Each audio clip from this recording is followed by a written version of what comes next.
Good morning, members, friends, and visitors. I'm Alex, and I serve on the Board of Trustees here at the Unitarian Universalist Church of Tarpon Springs.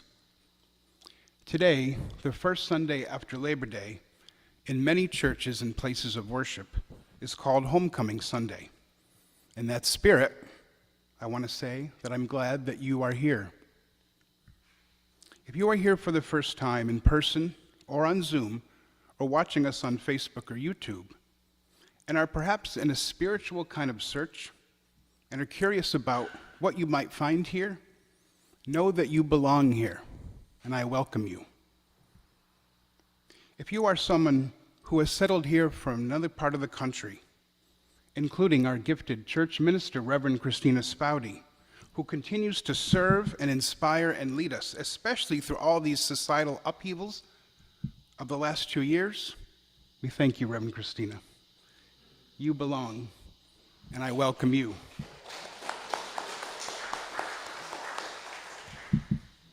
Now, if you have been here at this church as a member for a while, and with your blood, sweat, and tears, and time, and money, raised this church out of a sinkhole, and you continue to support this church financially and with your work and commitment, then you are the foundation of this church, and you belong, and I welcome you. If you are someone who has gotten tired of COVID and all the changes that have come about in our world, in our country, even our churches and workplaces, I acknowledge that and I empathize with you. Thank you folks here in the building for continuing to wear your masks and keeping us all extra safe and sound.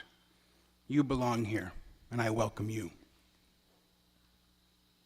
For those of you who are not in the building, but continue to attend on Zoom, and are part of this congregation, and are part of this covenant that we all have with each other, you belong here, and I welcome you. For those of you who know who Peppa Pig is, or the Paw Patrol, you ever watch Blaze and the Monster Machines? Do you know who Pinkalicious is? Do you ever enjoy Daniel Tiger's Neighborhood, or the movie Encanto, and you know all about those Minions and all those other movies, 1, 2, 3, or whatever, and you're looking to share yourself, then you're a cool kid, and you belong here, and I welcome you. If you are a parent or grandparent, or guardian or person involved in a child's life, including those of you family members who are with us today, especially our talented educator, Jami, Cruz, who take our children in the middle of the service to learn about our faith and our world. Thank you, Jami.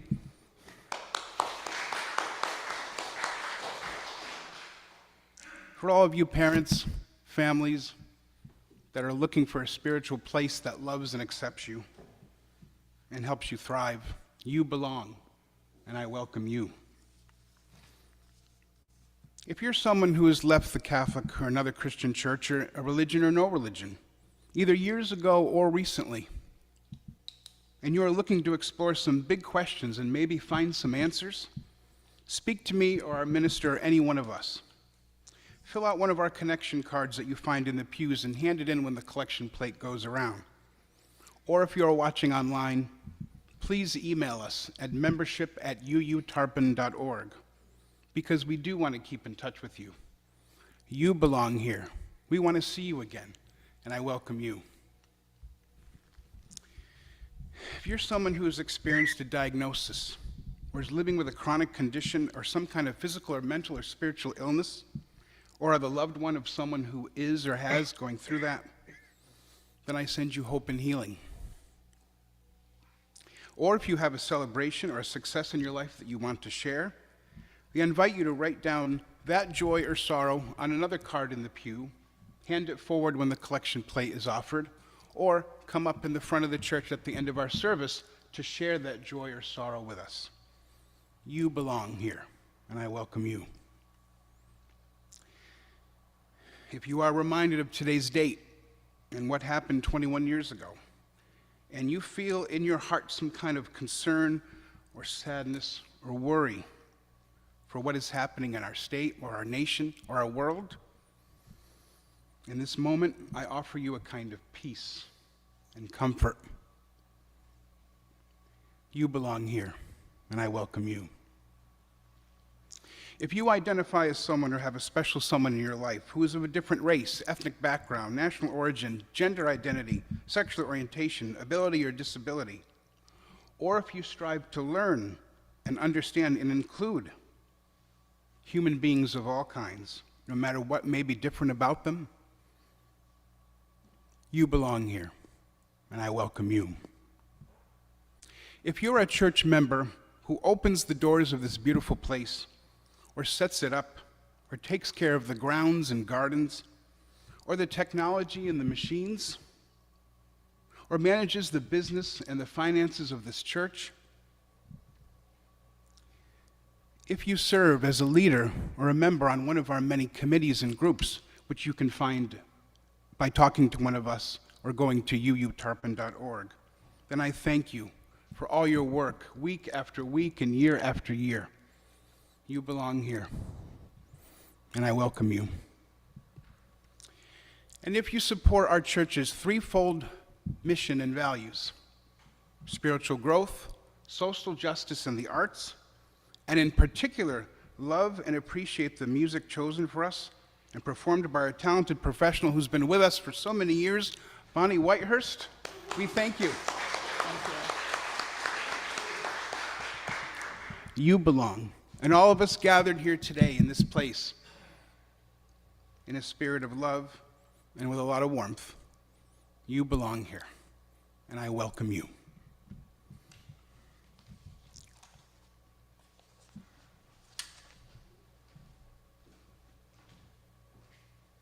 Please turn to hymn number 1028 in the Teal hymn book, 1028, The Fire of Commitment.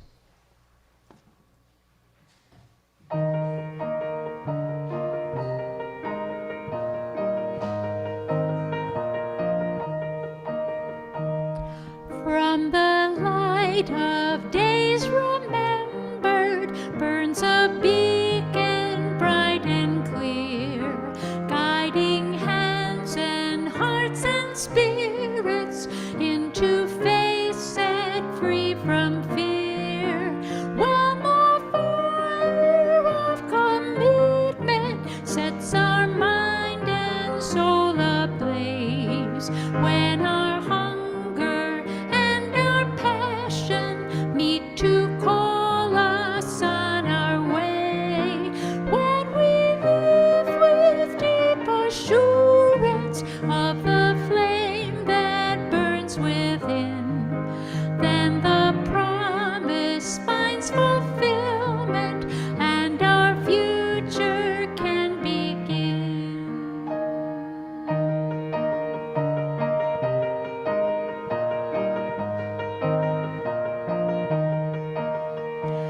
From the stories of our living rings a song both brave and free, calling pilgrims still to witness to the life of liberty. When the fire of commitment sets our mind and soul ablaze, when our hunger and our passion meet to call us on our way, when we live with deep assurance of the flame that burns within, then the promise finds fulfillment and the future can begin.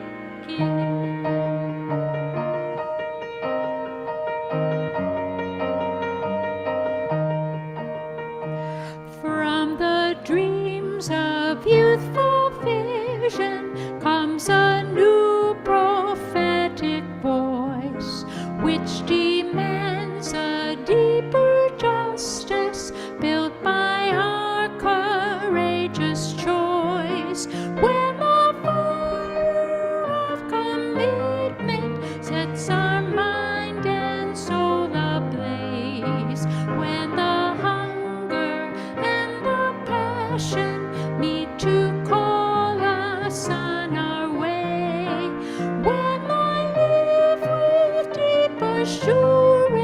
of the flame that burns within. Then the promise finds fulfillment, and our future can begin.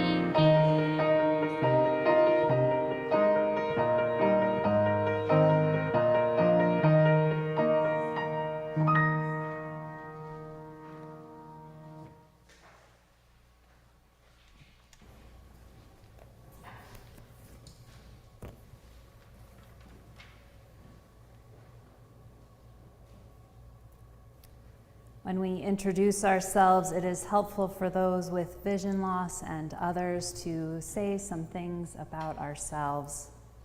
So I am the Reverend Kristina Spaude. I use she, her pronouns and am a white woman. I have chin-length curly brown hair parted on one side with blue eyes. And here at the church, we want to acknowledge that we are on the lands of the Tocobaga and Seminole peoples. Our opening words this morning come from my colleague, Sunshine Jeremiah Wolf. They've titled this, In Faith. This is a congregation that gathers in faith, not faith in one religion or one God or any one way.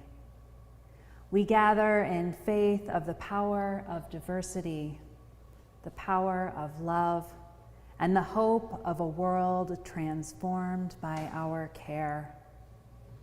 We gather in faith in ourselves and those around us, not a faith that requires perfection or rightness in one another. Rather, a faith that in our shared imperfection we may learn to stumble and fall together. Faith that we will help one another to rise and try again and again. We are Unitarian Universalists.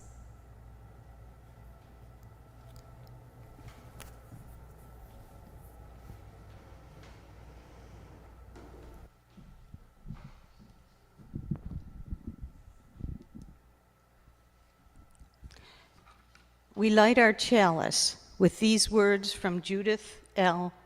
Quarries. At this hour in small towns and big cities, in single rooms and ornate sanctuaries, many of our sibling Unitarian Universalist congregations are also lighting a flaming chalice. As we light our chalice today, let us remember that we are part of a great community of faith.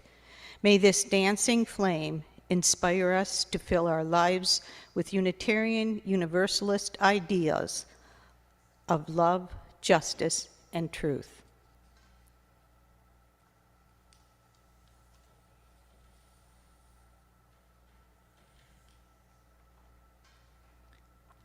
Hymn number 123 in the Gray Book, Spirit of Life.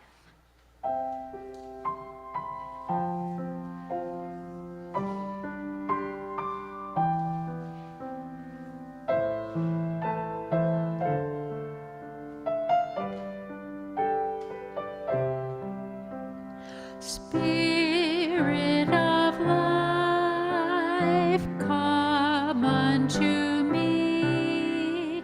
Sing in my heart all the stirrings of compassion.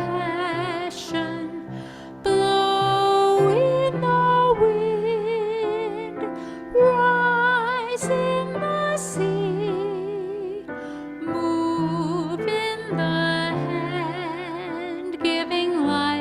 the shape of justice, roots hold me close, rings set me free,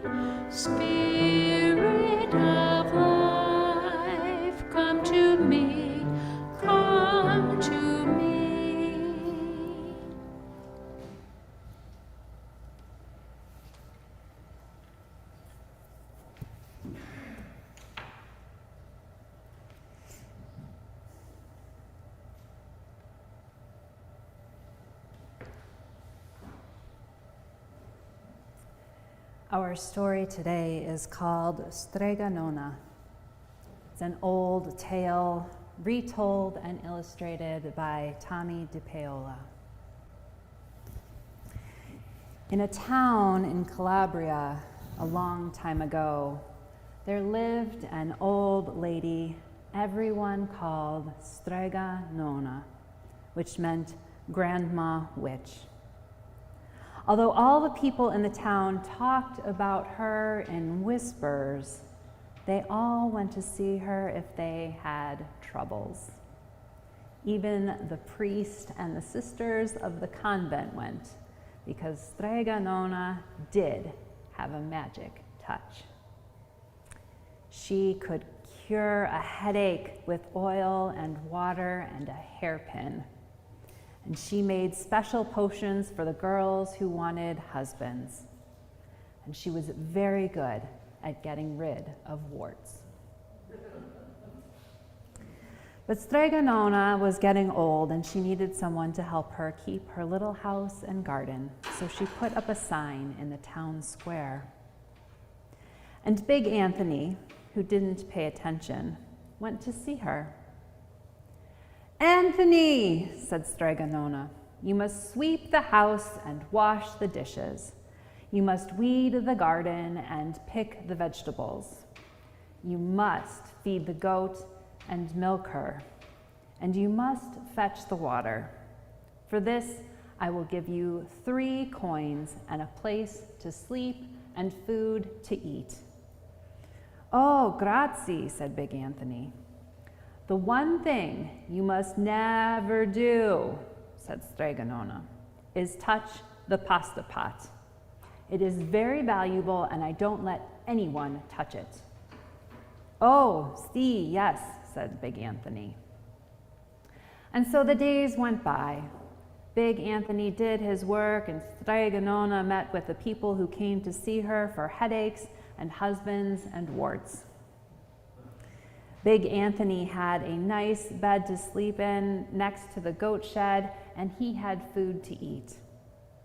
One evening, when Big Anthony was milking the goat, he heard Strega Nona singing. Peeking in the window, he saw Strega Nona standing over the pasta pot. She sang, "Bubble, bubble, pasta pot, boil me some pasta nice and hot. I'm hungry and it's time to sup. Boil enough pasta to fill me up."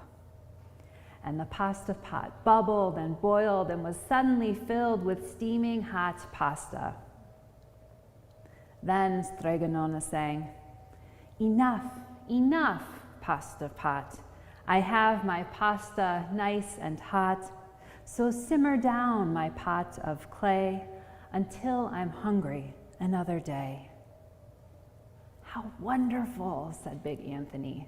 "That's a magic pot for sure." And Strega Nona called Big Anthony in for supper. But too bad for Big Anthony, because he didn't see Strega Nona blow 3 kisses to the magic pasta pot. And this is what happened. The next day, when Big Anthony went to the town square to fetch the water, he told everyone about the pasta pot. And naturally, everyone laughed at him because it sounded so silly. A pot that cooked all by itself? "You'd better go and confess to the priest, Big Anthony," they said. "Such a lie." And Big Anthony was so angry and he wasn't a very good thing to be. "I'll show them," he said to himself. "Someday I will get the pasta pot and make it cook, and they'll be sorry."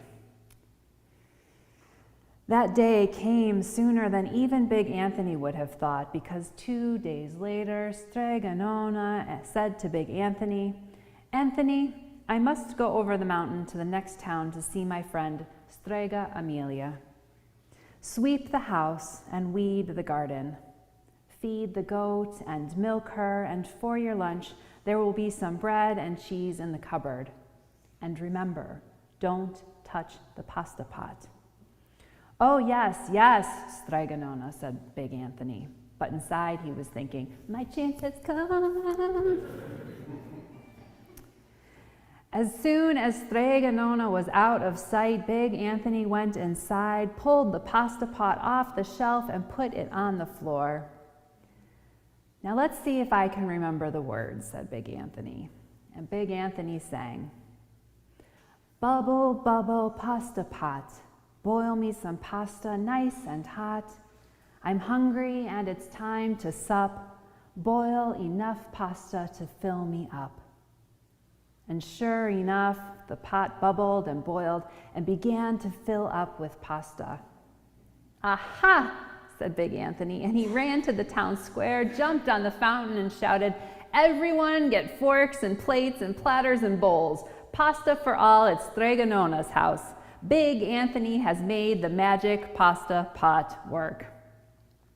Of course, everyone laughed, but ran home to get forks and plates and platters and bowls, and sure enough, when they got to Strega Nona's, the pasta pot was so full it was beginning to overflow. Big Anthony was a hero.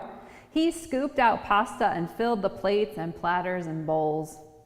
There was more than enough for all the townspeople, including the priest and the sisters from the convent. And some people came back for 2 and 3 helpings, but the pot was never empty.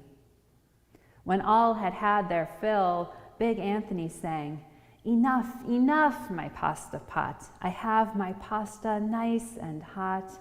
So simmer down my pot of clay until I'm hungry another day." But alas, he did not blow the 3 kisses. He went outside, and to the applause of the crowd, Big Anthony took a bow. He was so busy listening to compliments from everyone that he didn't notice the pasta pot was still bubbling and boiling until a sister from the convent said, "Oh, Big Anthony, look!" And pasta was pouring out of the pot all over the floor of Strega Nona's house and was coming out the door. Big Anthony rushed in and shouted the magic words again, but the pot kept bubbling. He took the pot off the floor, but pasta kept pouring from it.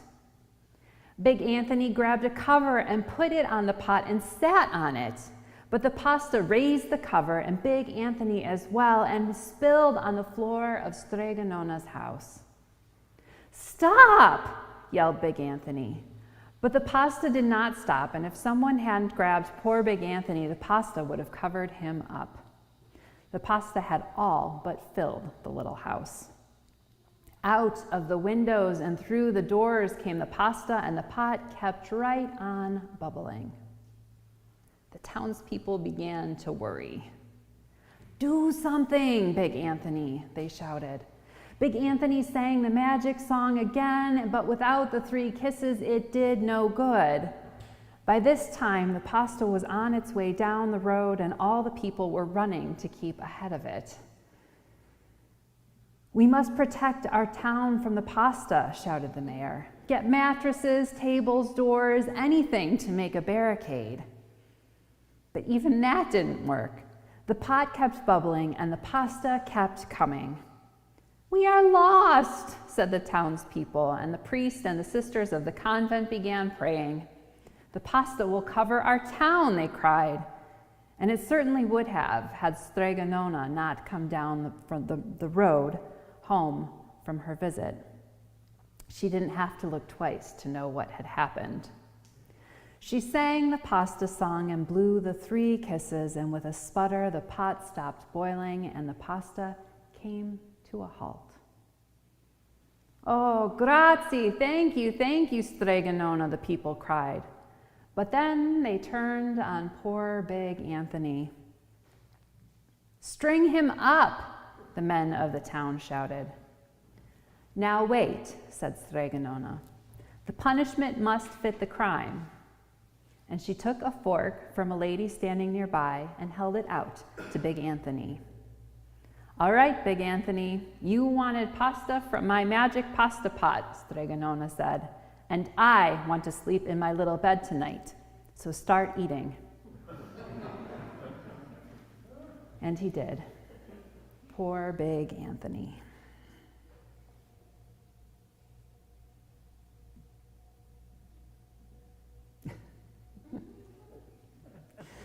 We will sing the children and youth to our programming. We will sing Go Now in Peace, hymn number 413 in the gray hymnal.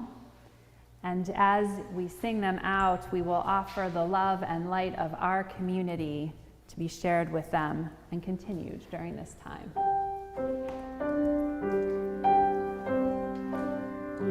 Go now in peace, go now in peace. May the light of love surround you everywhere, everywhere you may go.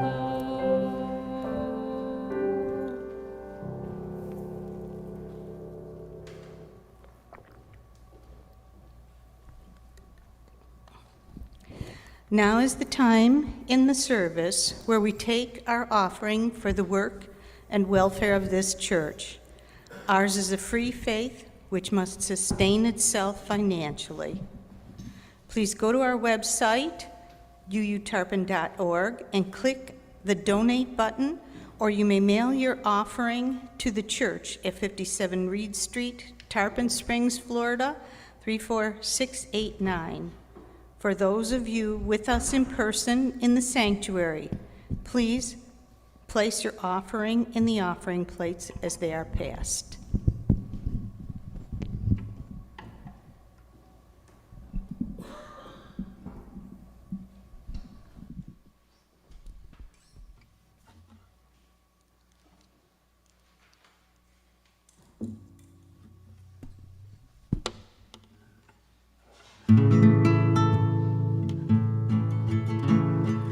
We belong to the earth.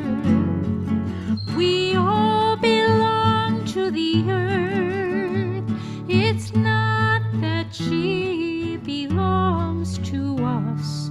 It's we belong to her. We belong to her. A strand in a web are we, a strand in a web I believe. To own it we cannot dare to dream. It's a web that we didn't weave. It's a web that we did not weave. In the sun and the wind and the rain is a seed of what will be. It awakens the power that grows down below, courses through you and through me, courses through you and for me. And when our spirits take flight, we lay our bodies down. Our ashes may be carried away on the wind, return to the birthing ground, return to the birthing ground. Oh, we belong to the earth. We all belong to the earth. It's not that she belongs to us. It's we belong to her. We belong to her.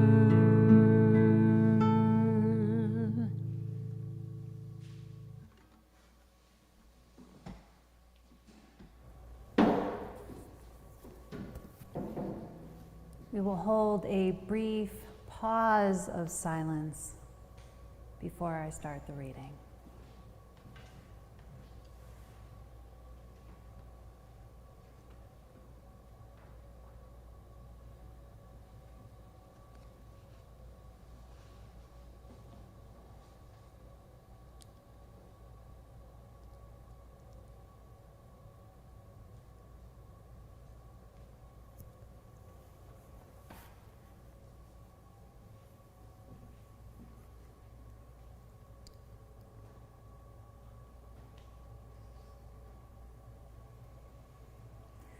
Our reading today is an excerpt from Bound in Covenant, published by UU World in the summer of 2013 and written by Victoria Safford.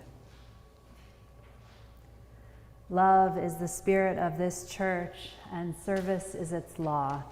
This is our great covenant, to dwell together in peace, to seek the truth in love, and to help one another.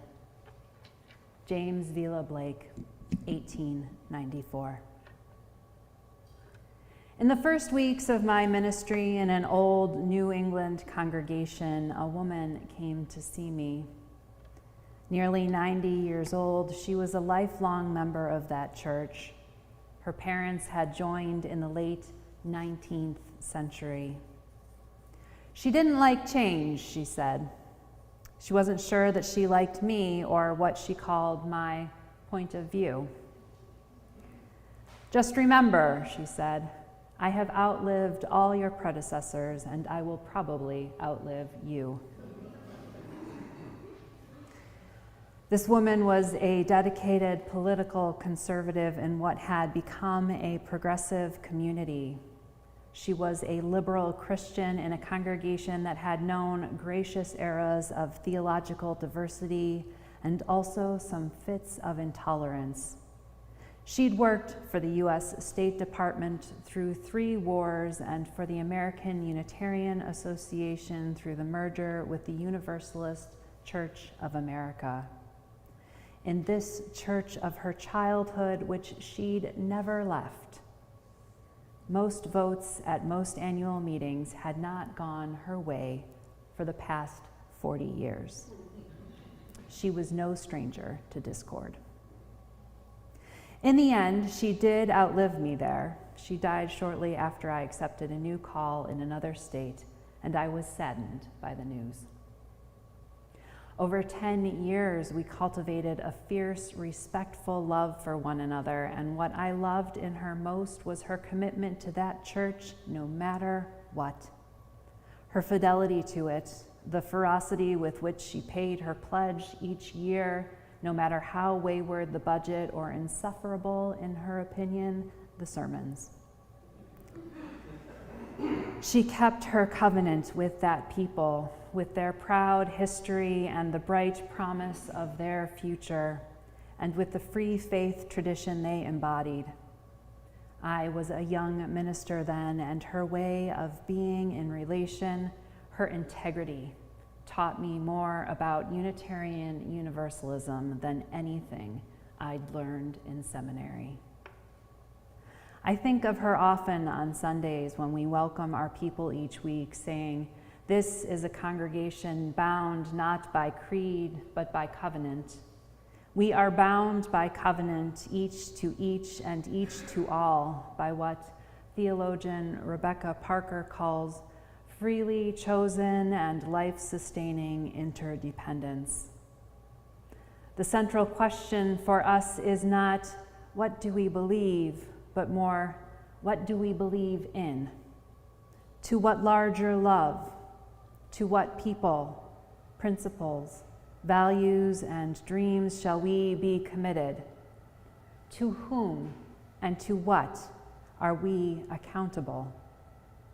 In a tradition so deeply steeped in individualism, it becomes a spiritual practice for each of us to ask, not once and for all, but again and again, even over 90 years of life. How do I decide which beautiful, clumsy, and imperfect institutions will carry and hold, in the words of one congregation's bond of union, my name, hand, and heart? The life of the Spirit is solitary, but our answers to these questions call us to speak, call us to live in the plural.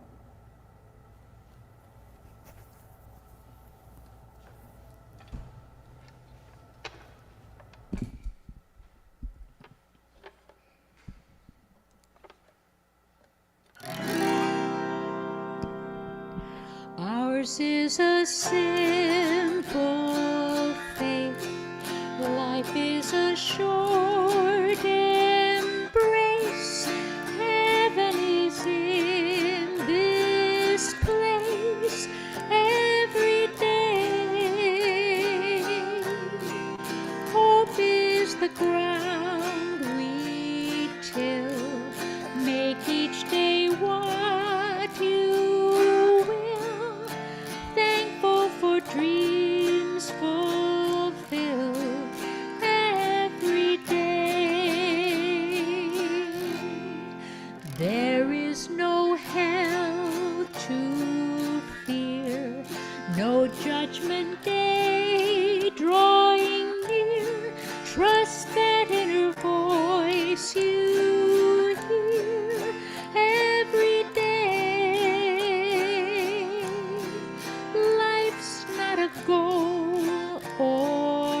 trust is an open hand, making an honest stand, rooted here in this land every day. Live in the mystery, seeking the harmony here between you and me every day. Yes, ours is a simple faith. Life is a short embrace. Heaven is in this place every day. Hope is the ground we till. Make each day what you will. Thankful for dreams fulfilled every day.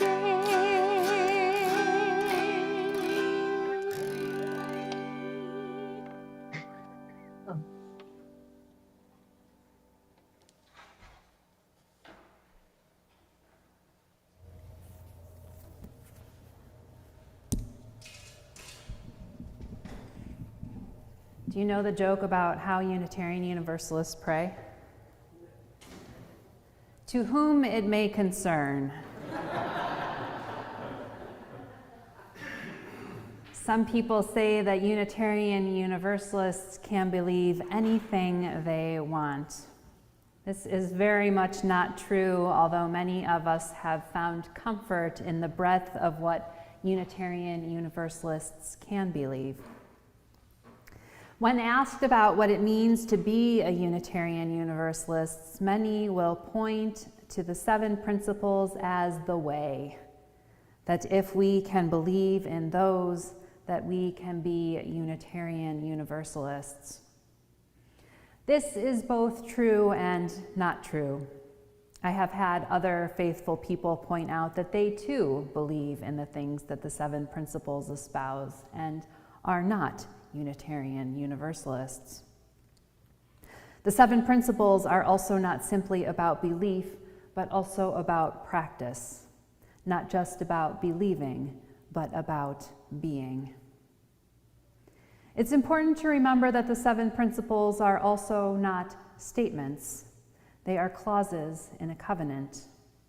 As I have argued before and will continue to do, a covenant is what makes us Unitarian Universalists. We agree, commit to being in relationship with each other. Covenant is not so much about believing, but about being together. I was asked for last week's question box service about what the differences are between liberal and conservative religions, if those differences align in any way with liberal and conservative political views, if Unitarian Universalism is a liberal religion, and if political conservatives can be Unitarian Universalists. These are deeply complicated questions for so few words. Theological and religious liberalism have their roots in the Enlightenment and the Reformation. We celebrate questioning and thought, and our sense of tradition is not so much tied to the past as it is continually growing.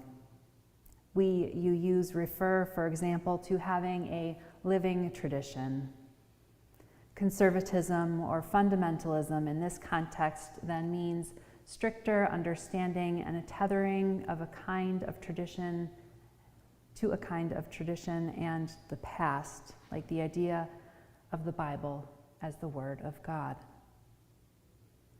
While research hasn't found a correlation between religious liberalism or conservatism and political liberalism or conservatism, these last 10 years make me wonder if perhaps there isn't more overlap, like that Venn diagram has become clearer. As today's reading suggests, it is possible to be a political conservative and be a Unitarian Universalist. I know this has been the case in other congregations, as my home congregation had some conservative members at one time. The reading was published in 2013. Since then, not only have there been wild changes in the political landscape, there have also been within Unitarian Universalism as well. In the last 10 years, there have been structural changes to bodies that support Unitarian Universalism and Unitarian Universalists. Districts became chapters, and the former districts, which had their own staff groups, merged to become regions, and there was a lot of staff change.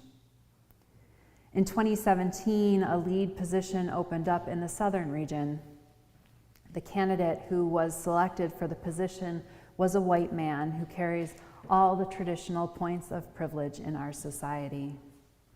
He was chosen over an equally but differently qualified Latina woman. Following this decision, questions were raised throughout our faith about our hiring practices, values, and in some ways, our conservatism, our relying on tradition as the way we do things. We are in what is not only a challenging time to be alive and be a person, but also one where it is challenging to be a Unitarian Universalist. We are, as a faith, undergoing a significant amount of change. In seminary, our corollary was that transition time of Christianity when it was extracting itself from Judaism following the life of Jesus. We are in that weird semi-post period where we clearly aren't Christianity anymore, but we also aren't solid on just who we are, demonstrated by the fact that some Christians still think of us as Christians and some think of us as a cult, and others don't claim us at all. I say we have been so Protestant that we protested right out of Christianity. As Unitarian Universalism began to leave its Christian roots, a process that arguably began as much as 200 years ago, expanding our theologies with the Transcendentalists, then the Humanists, and widening to also include atheists, pagans and Wiccans, Muslims, Hindus, indigenous folks, and others, we have been transforming from a Christian denomination into a pluralistic faith. In the last 20 or 25 years or so, Unitarian Universalists have been working hard to deepen conversation about ourselves as a covenantal faith. We are non-creedal, although some of our congregations have had creeds in the past, and we follow no particular doctrine. About this, I say, wherever there is truth, beauty, and wisdom to be found, those are the works we lean on. As our pluralism widens and deepens, we need to be grounded in covenantal practices even more. While we have been re-emphasizing our core as a covenantal faith, this is actually the cornerstone of our faith, rooted in our polity heritage and then theological heritage, and traces all the way back to the Puritans and Pilgrims. Covenant as a focal point of our faith is important in relation to the wide theological diversity each of us brings and is included within our shared faith. Otherwise, what is there to hold us together, to bind us to each other? Our pluralism is a gift of our religious liberalism, our willingness to be open to the possibility of truths different from our own. One image that has been used often is to describe our faith as having many windows but one light, drawn from the work of the late Reverend Dr. Forrest Church. Built on all of this, since the 2017 hiring controversy, we have been working as a faith to struggle with our institutionalized and internalized oppressions, and this has propelled us more toward liberatory theologies. As the Reverend Dr. Paul Razor has written in his book, Faith Without Certainty, liberation theology speaks to the underside of history and offers perspectives on issues such as poverty and oppression that we might otherwise miss. This is especially important as we respond to social problems. To be in solidarity with those who are oppressed requires empathy and imagination. In these last 5 years, some of our congregations, and definitely many of our ministers, religious educators, professionals, and those who serve in various roles as UUA staff and board and other committees, have been moving on the spectrum from liberal to liberatory. This, at the same time that the country has had a wide swing not so much to conservatism, but to be nationalistic, fascist, and far more divisive. While I could see how some conservatives might have been able to make something of a home for themselves in Unitarian Universalism, my feeling is that this is becoming harder and harder. The multiple factors involved in the shifts that are happening within our faith and those happening in this country are leading us in different directions. Of course, I hope the direction of our national and other level politics begins to change right quick, but what I'll call the loud narrative doesn't look promising. The values of a liberatory faith and Trumpism, for example, are not compatible. Apart from the values and beliefs question, I also don't find those who have supported and somehow continue to do so to be willing to be in covenant with others. Trumpism celebrates the wildest delusions of individuality and independence at the cost of everything and everyone else. A vital but often underappreciated element of covenants is that beyond calling us forward to our best and better selves, we are also called over and over back to each other. We are called to be in healthy or right relationship. In the story of Stregonona, Big Anthony wants to show off for the townspeople and ends up almost destroying their village in his effort to do so. The townspeople were ready to string him up for what he'd done. Their reaction was for a punitive response. But Stregonona says, no, that's not fair or right.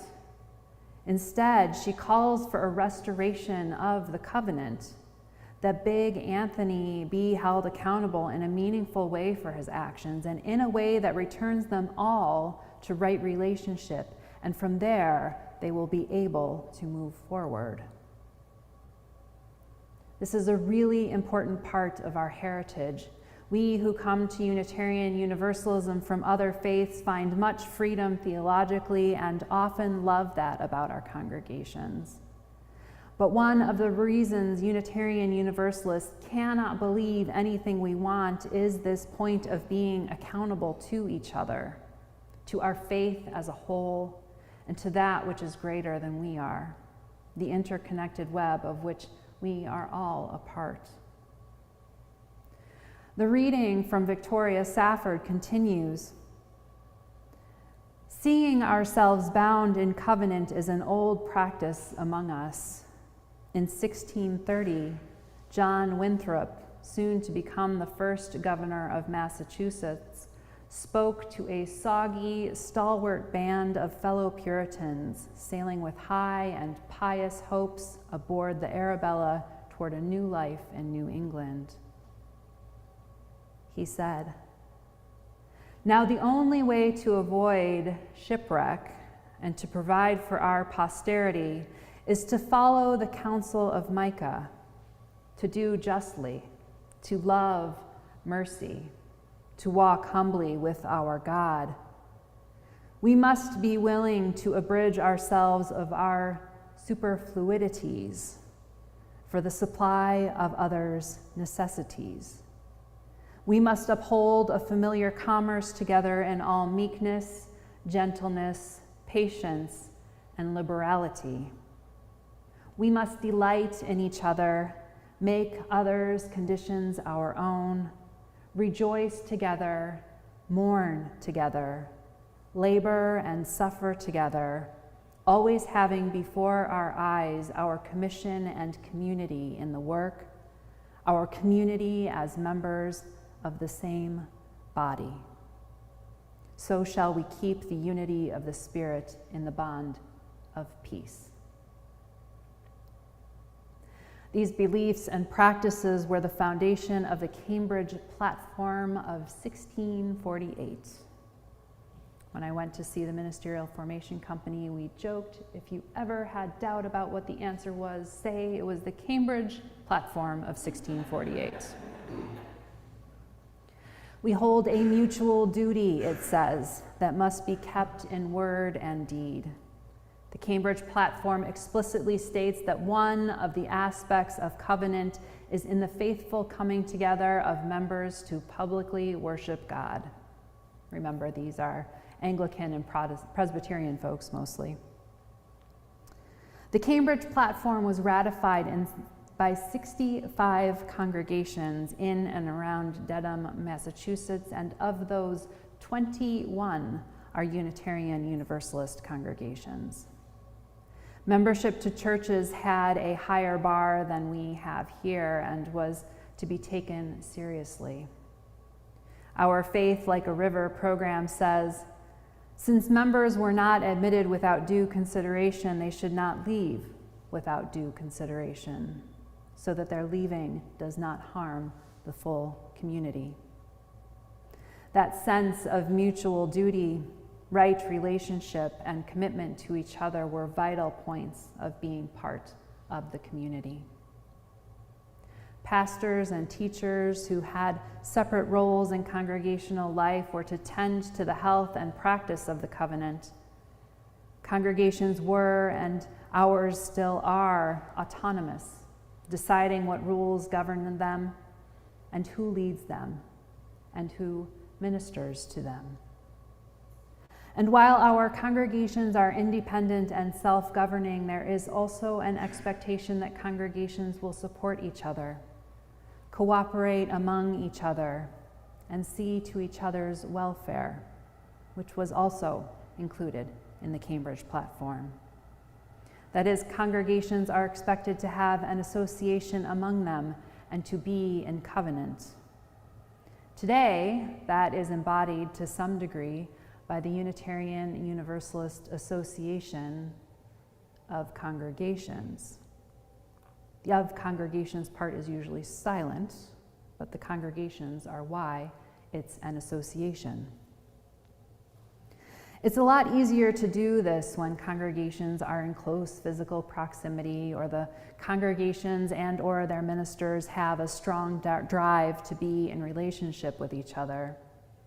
The pandemic has forced individuals and congregations to find new ways to be connected for those interested and willing. I will note that, as with the question of liberals and conservatives religiously and politically, this issue of congregations being in relationship with each other also has many layers, and I won't get into them today, but I will say that one factor in isolation between and among congregations is also histories of ministerial misconduct. Congregations may let go of their relationships with other congregations in an effort to tend to their internal needs, but also as part and consequence of misconduct. Ministers may discourage relationships with other congregations in recognition of their bad behavior, which often allows the behaviors to be perpetuated. In some cases, the opposite may be true, and it may be that disconnection is used as a way to allow a congregation in fair health not to be overcome by a congregation in poor health. We are both independent and interdependent as congregations and as people of this shared faith. Democratic values are core to our religious identity.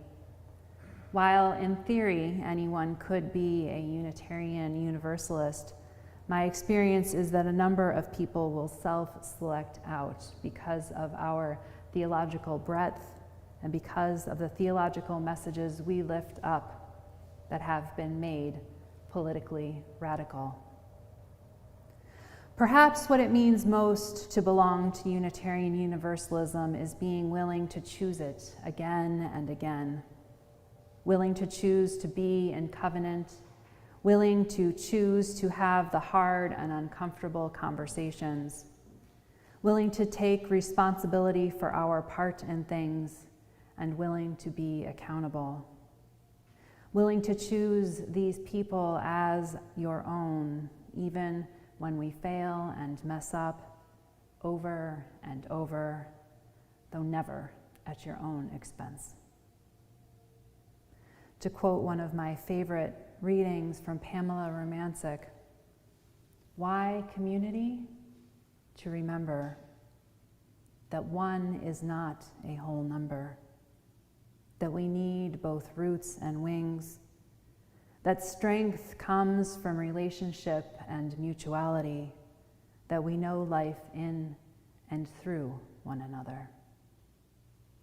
May we find together that we belong to Unitarian Universalism, both our aspirations and our shortcomings, our past and our promise, bound together by our choosing again and again.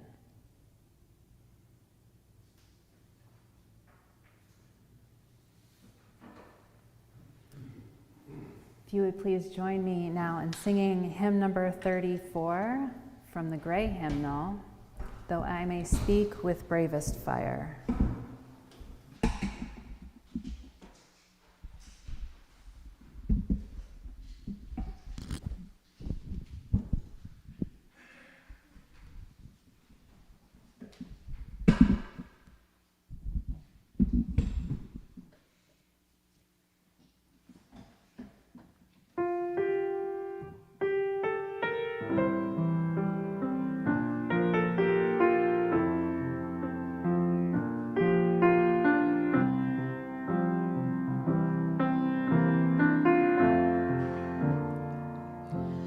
Though I may speak with bravest fire and have the gift to all inspire and have not love, my words are vain as sounding brass and hopeless gain. Though I may give all I possess, and striving so my love profess, but not be given by love within, as prophets soon turn strangely thin. Come, Spirit, calm our hearts' control. Our spirits long to be made whole. Let inward love guide every deed. By this we worship and are free.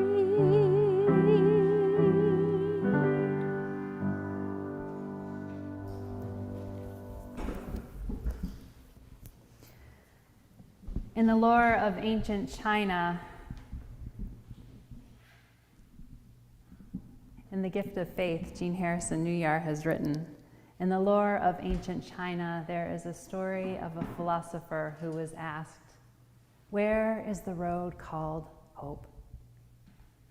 He replied, "It does not exist, but as people move upon it, it comes into being."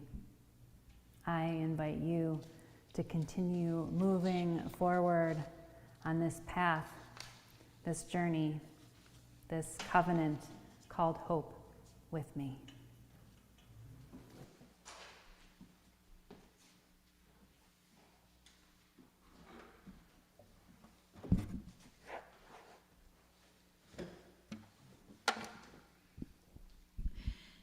In looking this week at songs for 9/11, something appropriate to sing, to remember, I ran across a song that I had never heard before by Mary Chapin Carpenter, and it's a song called Grand Central Station.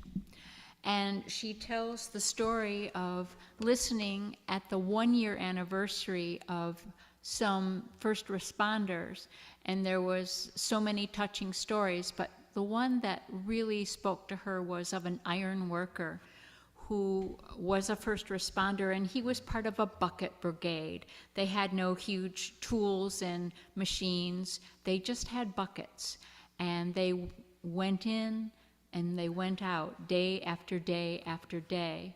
And they really felt like there were spirits where they were working, and that they were all around, and that those spirits really wanted to go home. And so toward the end of his service of this bucket brigade, he took a trip to Grand Central Station, and he felt like he was taking all these spirits with him to Grand Central Station so that they could all take their trains home.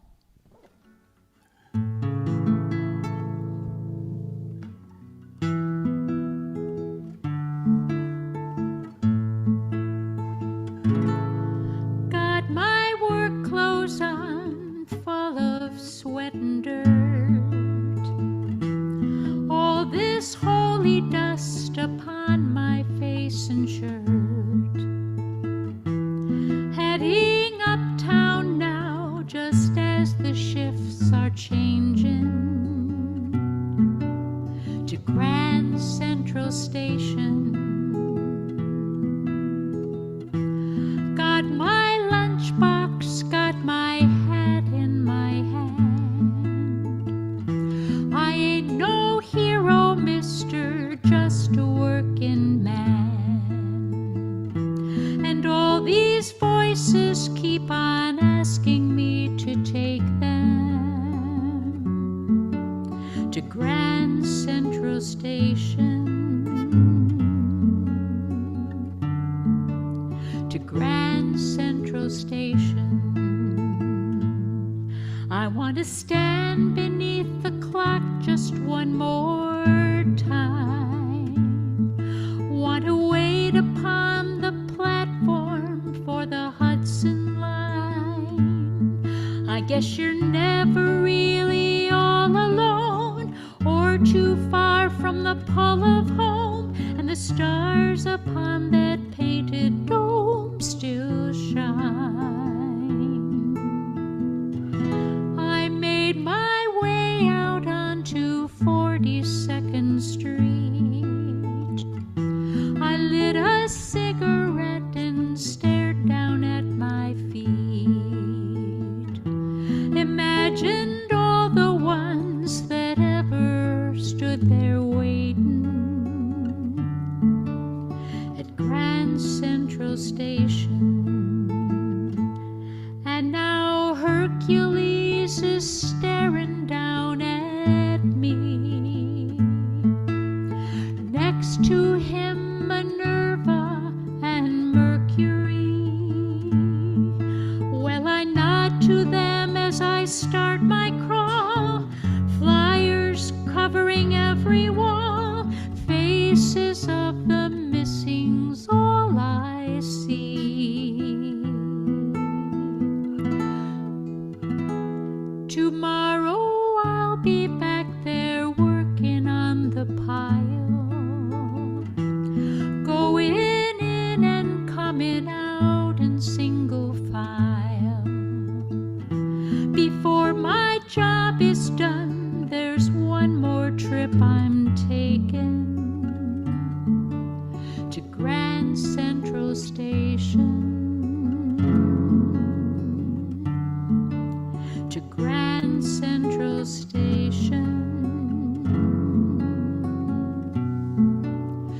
Grand Central Station.